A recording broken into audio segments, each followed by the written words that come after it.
एक बार एक छोटी बच्ची जो है अपनी मम्मी से आके पूछती है, मम्मी तृप्ति का क्या मतलब होता है? तो मम्मी कहती है, बेटा पापा से पूछो। तो पापा से पूछती है, पापा तृप्ति का क्या मतलब होता है? तो पापा कहते हैं, इतनी छोटी सी बिटिया को तृप्ति का कहाँ से आ गई, कहाँ से पूछ रही है? तो कहती है, मेरी जो टीचर है वो ऑनलाइन पढ़ा रही थी, तो कहती हैं कि तुम बच्चों को पढ़ते हुए देख के मुझे बड़ी तृप्ति आती है। तो इतनी दूर बैठी टीचर, इतने दूर बैठे हम बच्चे, तो टीचर को तृप्ति कैसे आ रही है? क्या मतलब हुआ तृप्ति का? तो उसके पापा ने कहा कि बेटा, जैसे तुम्हारी मम्मी तुम्हारे लिए खाना बनाती है, इतनी गर्मी है, इतनी गर्मी में माँ खाना बनाती है, फिर भी उसको बच्चों को खिला के, पति को खिला के, सास ससुर को खिला के तृप्ति आती है नहीं? ये तो नहीं कहती क्या मुसीबत है, अरे मुझे बनानी पड़ रहा है इतनी गर्मी में। तृप्ति आती है, क्यों? क्योंकि उसका प्रेम है। ऐसे हम किसी की सेवा करते हैं, किसी दुखी दिल की, किसी को सत्संग सुनाते हैं, है ना, किसी का दुख दूर होता है तो हमें तृप्ति आती है। तो बच्ची कुछ कुछ समझी पर ज़्यादा नहीं समझी। तो उसके पापा बोले, मैं बाज़ार जा रही हूँ, मम्मी भी जा रही थी, तो बोली मैं भी चलूँगी। तो तीनों जने स्कूटी पे बैठ के चले गए बाज़ार। तो फिर मम्मी ने कुछ ज़रूरत का सामान ख़रीदा, पापा ने भी कुछ ज़रूरत सामान ख़रीदा। तो बेटी जिद करने लगी, मैं तो आम खाऊंगी, आम खाऊंगी। तो पापा ने 2 किलो आम लिए। तो बेटी जो है दूर बैठी एक वृद्ध माता को देख रही थी। पापा से कहती है, पापा वो अम्मा है ना, वो आम को बड़ी देर से देख रही हैं। तो कहते हैं, अच्छा बेटा। तो वो लोग आम का थैला लेके उनके पास जाते हैं। कहते हैं, दादी माँ आप आम खाओगी? तो कहते हैं, बेटा पहले तो मेरे बेटा रहता था तो वो आम के सीज़न में मेरे लिए आम ले आता था, तो मैं आम खा लेती थी। अब वो जब से बाहर शहर पे गया है तो मैं आम ही नहीं खा पाती हूँ। तो आज से ही, आज ही जाइएगा अपने घर पे, अपने सब सेवाधारियों को 2-2 किलो आम दीजिएगा, ठीक है? और भी जैसे हमारे यहाँ बस्ती में सेवा होती है, और भी जहाँ सेवा होती है, सबको 2-2 किलो आम बंटवा दें। आम के सीज़न में लोगों को आम ही खाने को नहीं मिलता, और हम पता नहीं कितनी बार आम खा लेते हैं। किसी को सूट नहीं करता, वो बात दूसरी है। तो फिर वो उनको एक आम देते हैं उसके पिताजी दादी को।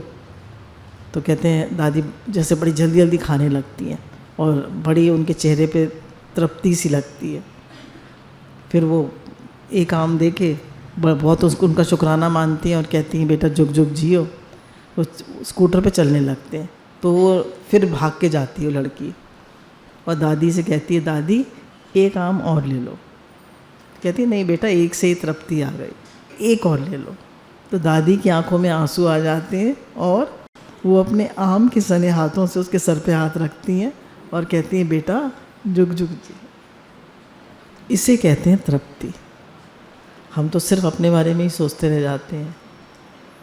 मैं, मेरा परिवार, मेरे बच्चे, मेरा घर, मेरी प्रॉब्लम्स, मेरी इच्छाएं, मेरे एम्बिशंस, मेरा मन, सबसे बड़ा मेरा मन, मेरी महत्वाकांक्षाएँ, माय एम्बिशंस, माय डिज़ायर्स, उन्हीं के बारे में सोचते रह जाते हैं। कोई और, किसी और के भी तो दिल है। आम का सीज़न है, वो देखता ही रह गया कि मुझे एक आम भी नहीं मिला खाने को। तो जितने भी लोग आपकी सेवा में हैं, जितने भी आप लोगों को जानते हैं, सबको आज जाके आम दीजिएगा।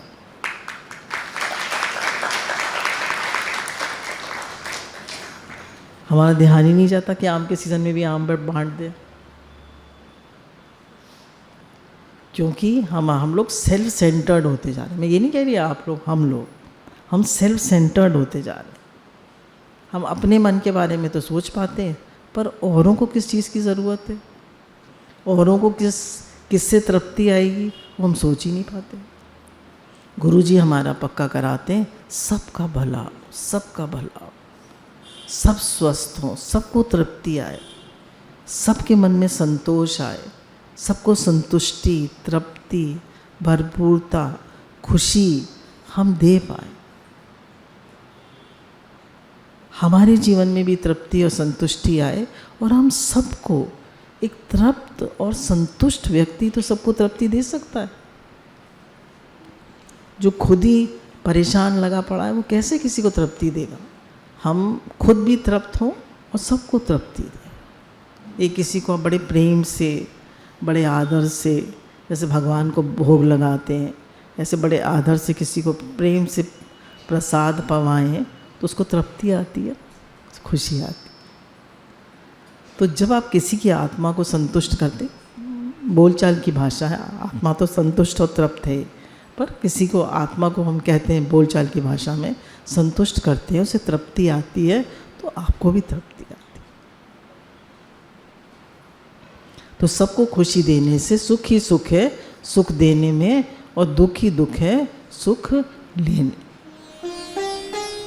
फिर एक दूसरी कहानी है यूनान के जोशी की।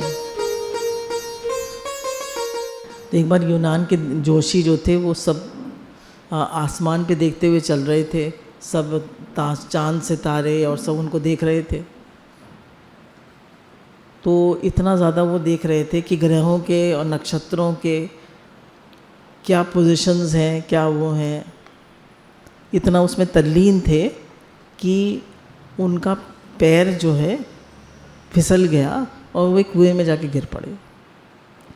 तो बड़ी ज़ोर ज़ोर से चिल्लाए, बचाओ बचाओ बचाओ बचाओ। पास में बुढ़िया रहती थी, तो आई उन्हें बचाने के लिए और बड़ी मुश्किल से उसने निकाला। तो उन्होंने उससे कहा कि तुम्हें पता नहीं आज तुम्हारे भाग्य ने कितना बड़ा खेल खेला है तुम्हारे साथ। मेरे दरवाजे पे तो सम्राट भी आते हैं और बड़े बड़े लोग आते हैं अपना भाग्य दिखवाने के लिए। कल आना माँ, मैं तुम्हारा भाग्य भी देख दूँगा।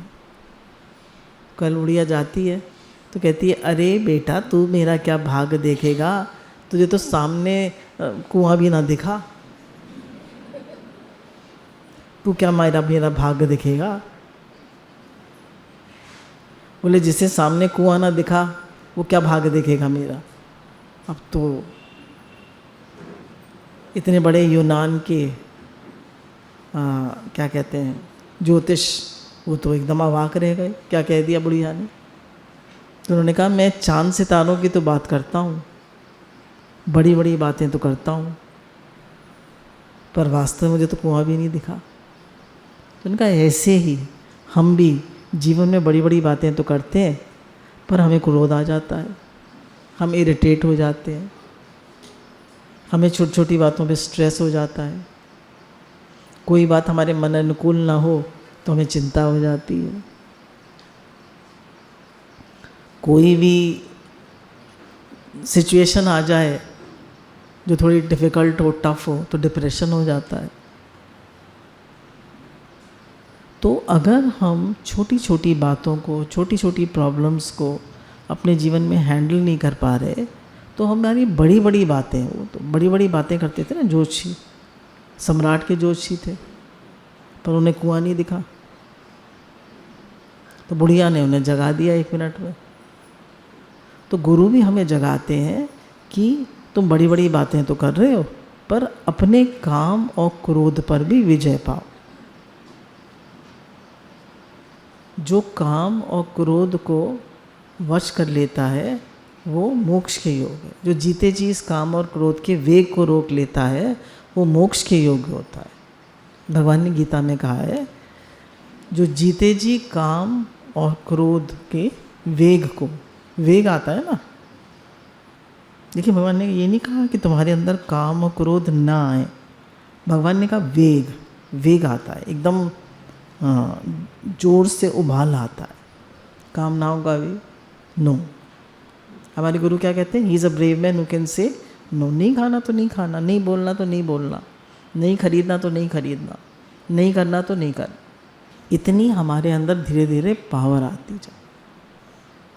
ये पावर आती है गुरु के सानिध्य से, भजन से, साधना से, सत्संग श्रवण से। श्रवण बहुत ज़रूरी है।